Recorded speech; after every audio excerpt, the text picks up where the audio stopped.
Capítulo 5. O rei Belsazar deu um grande banquete a 1000 dos seus grandes e bebeu vinho na presença dos 1000. Enquanto Belsazar bebia e apreciava o vinho, mandou trazer os utensílios de ouro e de prata que Nabucodonosor, seu pai, tirara do templo que estava em Jerusalém, para que neles bebessem o rei e os seus grandes, as suas mulheres e concubinas.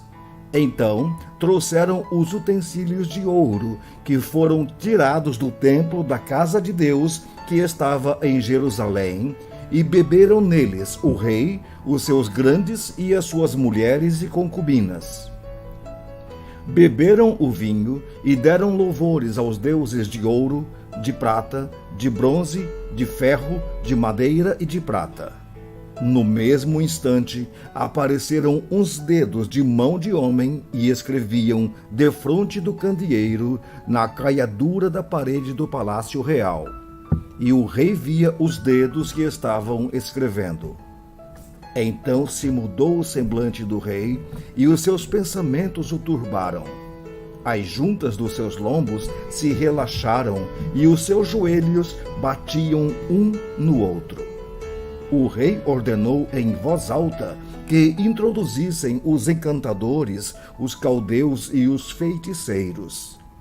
Falou o rei e disse aos sábios da Babilônia: qualquer que ler esta escritura e me declarar a sua interpretação, será vestido de púrpura, trará uma cadeia de ouro ao pescoço e será o terceiro no meu reino. Então entraram todos os sábios do rei, mas não puderam ler a escritura, nem fazer saber ao rei a sua interpretação. Com isto, se perturbou muito o rei Belsazar, e mudou-se-lhe o semblante, e os seus grandes estavam sobressaltados. A rainha mãe, por causa do que havia acontecido ao rei e aos seus grandes, entrou na casa do banquete e disse: ó rei, vive eternamente. Não te turbem os teus pensamentos, nem se mude o teu semblante. Há no teu reino um homem que tem o espírito dos deuses santos. Nos dias de teu pai se achou nele luz e inteligência e sabedoria, como a sabedoria dos deuses. Teu pai, o rei Nabucodonosor, sim, teu pai, ó rei, o constituiu chefe dos magos, dos encantadores, dos caldeus e dos feiticeiros. Porquanto espírito excelente, conhecimento e inteligência, interpretação de sonhos, declaração de enigmas e solução de casos difíceis se acharam neste Daniel, a quem o rei pusera o nome de Beltesazar. Chame-se, pois, a Daniel, e ele dará a interpretação. Então Daniel foi introduzido à presença do rei. Falou o rei e disse a Daniel: és tu aquele Daniel dos cativos de Judá, que o rei meu pai trouxe de Judá? Tenho ouvido dizer a teu respeito que o espírito dos deuses está em ti, e que em ti se acham luz, inteligência e excelente sabedoria. Acabam de ser introduzidos à minha presença os sábios e os encantadores, para lerem esta escritura e me fazerem saber a sua interpretação. Mas não puderam dar a interpretação dessas palavras. Eu, porém, tenho ouvido de ti que podes dar interpretações e solucionar casos difíceis. Agora, se puderes ler esta escritura e fazer-me saber a sua interpretação, serás vestido de púrpura, terás cadeia de ouro ao pescoço e serás o terceiro no meu reino. Então respondeu Daniel e disse na presença do rei: os teus presentes fiquem contigo, e dá os teus prêmios a outrem. Todavia, lerei ao rei a escritura, e lhe farei saber a interpretação. Ó rei, Deus, o Altíssimo, deu a Nabucodonosor, teu pai, o reino e grandeza, glória e majestade. Por causa da grandeza que lhe deu, povos, nações e homens de todas as línguas tremiam e temiam diante dele. Matava a quem queria, e a quem queria deixava com vida. A quem queria exaltava, e a quem queria abatia. Quando, porém, o seu coração se elevou, e o seu espírito se tornou soberbo e arrogante, foi derribado do seu trono real e passou dele a sua glória. Foi expulso dentre os filhos dos homens, e o seu coração foi feito semelhante ao dos animais, e a sua morada foi com os jumentos monteses.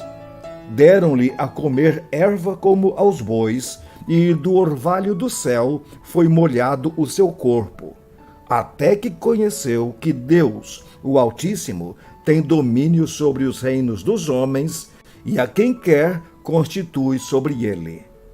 Tu, Beltsazar, que és seu filho, não humilhaste o teu coração, ainda que sabias tudo isto.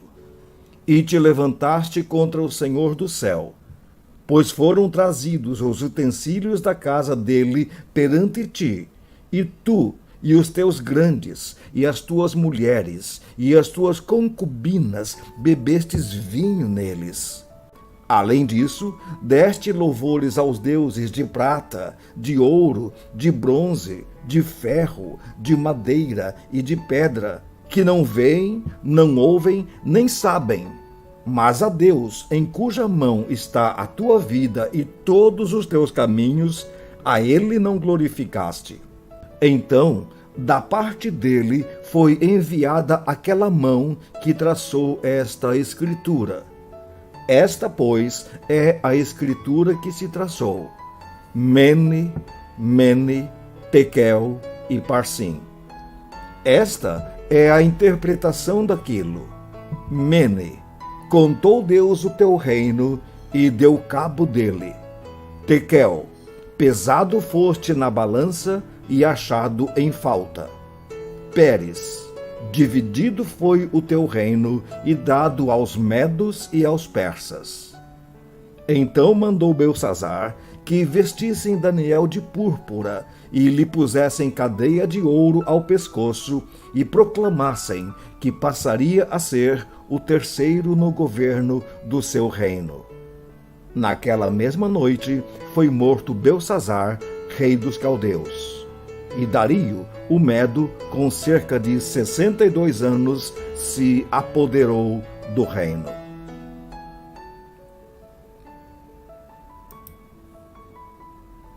Capítulo 6.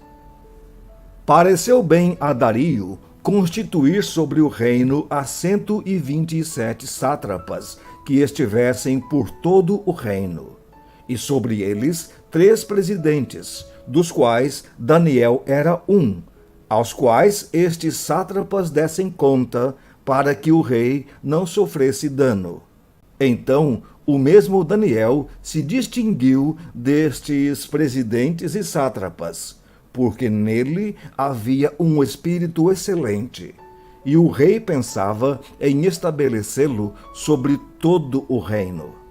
Então, os presidentes e os sátrapas procuravam ocasião para acusar a Daniel a respeito do reino, mas não puderam achá-la nem culpa alguma, porque ele era fiel e não se achava nele nenhum erro nem culpa.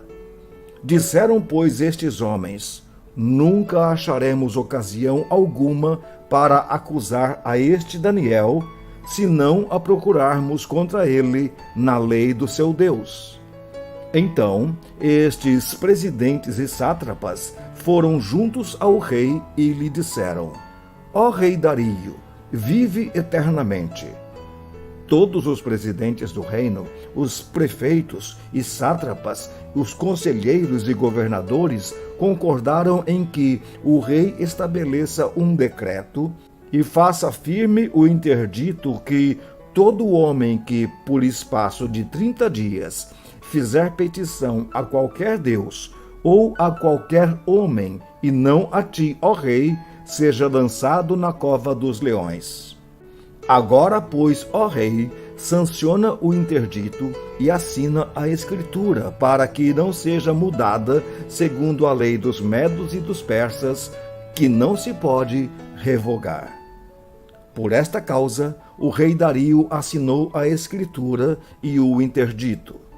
Daniel, pois, quando soube que a escritura estava assinada, entrou em sua casa e, em cima, no seu quarto, onde havia janelas abertas do lado de Jerusalém, 3 vezes por dia se punha de joelhos e orava e dava graças diante do seu Deus, como costumava fazer. Então, aqueles homens foram juntos e, tendo achado a Daniel a orar e a suplicar diante do seu Deus, se apresentaram ao rei e, a respeito do interdito real, lhe disseram: não assinaste o interdito que, por espaço de 30 dias, todo homem que fizesse petição a qualquer Deus ou a qualquer homem, e não a ti, ó rei, fosse lançado na cova dos leões? Respondeu o rei e disse: esta palavra é certa, segundo a lei dos medos e dos persas, que não se pode revogar. Então responderam e disseram ao rei: esse Daniel, que é dos exilados de Judá, não faz caso de ti, ó rei, nem do interdito que assinaste. Antes, 3 vezes por dia faz a sua oração.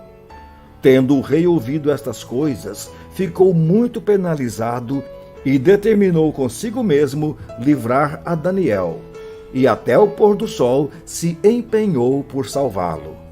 Então aqueles homens foram juntos ao rei e lhe disseram: sabe, ó rei, que é lei dos medos e dos persas que nenhum interdito ou decreto que o rei sancione se pode mudar.